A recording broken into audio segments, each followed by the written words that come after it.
So hello guys, இன்னைக்கு பார்த்தீங்கன்னா சமீபத்தில் நம்ம கூலி படத்தில் நம்ம அமீர் கான் ஒரு அப்டேட் ஒன்று வெளியிட்டிருந்தாரு. ஸோ அந்த அப்டேட்டை பற்றி தான் இந்த வீடியோவில் நம்ம பேச போகிறோம். ஸோ மறக்காமல் வீடியோ கடைசி வரைக்கும் பாருங்கள்.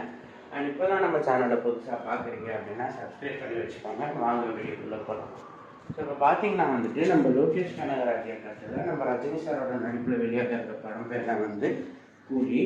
அண்ட் இந்த படம் கரெக்டாக அடுத்த மாதம் 14ஆம் தேதி ரிலீஸ் பண்ண போகிறதா அஃபிஷியலாகவே அனௌன்ஸ் பண்ணிட்டாங்க. ஸோ இந்த படத்துலேருந்து ரீசெண்டாக சிட்டுக்கு ஒய்ஃப் அப்படின்னு ஒரு பாட்டு ரிலீஸ் ஆகிருந்துச்சு. ஸோ இந்த பாட்டுக்கு அடுத்து பார்த்தீங்கன்னா அடுத்த ஒரு மேசிவான அப்டேட்டோட தான் நாங்கள் வரப்போகிறோம் அப்படின்னு சொல்லி நம்ம சன் பிக்சர்ஸ் லோகேஷ் கனகராஜ்னு சொல்லியிருந்தாங்க. ஸோ அடுத்த அப்டேட்டாக மேபி ட்ரெய்லராக கூட இருக்கலாம், அப்படி இல்லைன்னா இந்த பூஜாஜியோட அந்த சாங்காக கூட இருக்கலாம் அப்படின்னு சொல்லி ஃபேன்ஸ் மத்தியில் பயங்கரமான கியூரியாசிட்டி பில்ட் பண்ணியிருக்கு அப்படின்னு தான் சொல்லலாம். ஸோ இந்த விஷயங்கள்லாம் ஃபேன்ஸ் மத்தியில் ரொம்பவே ட்ரெண்டிங்காக போயிட்டுருக்கு.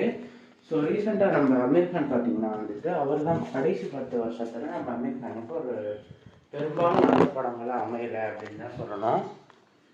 கடைசி இன்டர்வியூவில் கூட சொல்லியிருந்தாரு, நான் ரஜினி சாரோட நடிக்கிறேன் அப்படின்றதுனால இந்த படத்துக்கு கதை எதுவுமே கேட்கல, நான் அப்படியே ஓகே அப்படின்னு சொல்லிட்டேன் அப்படின்னு சொல்லியிருந்தாரு.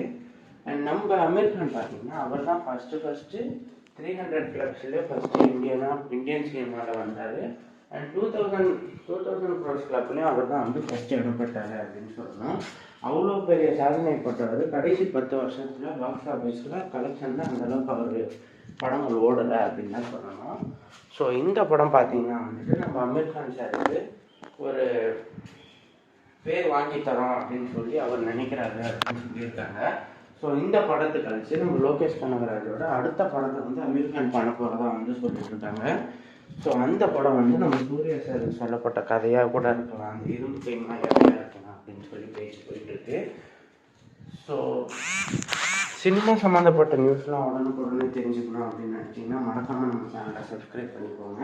அண்ட் கூலி படத்தை பற்றி உங்கள் ஒப்பீனியன் என்ன அப்படின்றத மறக்காமல் கமெண்ட்ஸ் சொல்லிடுங்க. நன்றி நண்பா.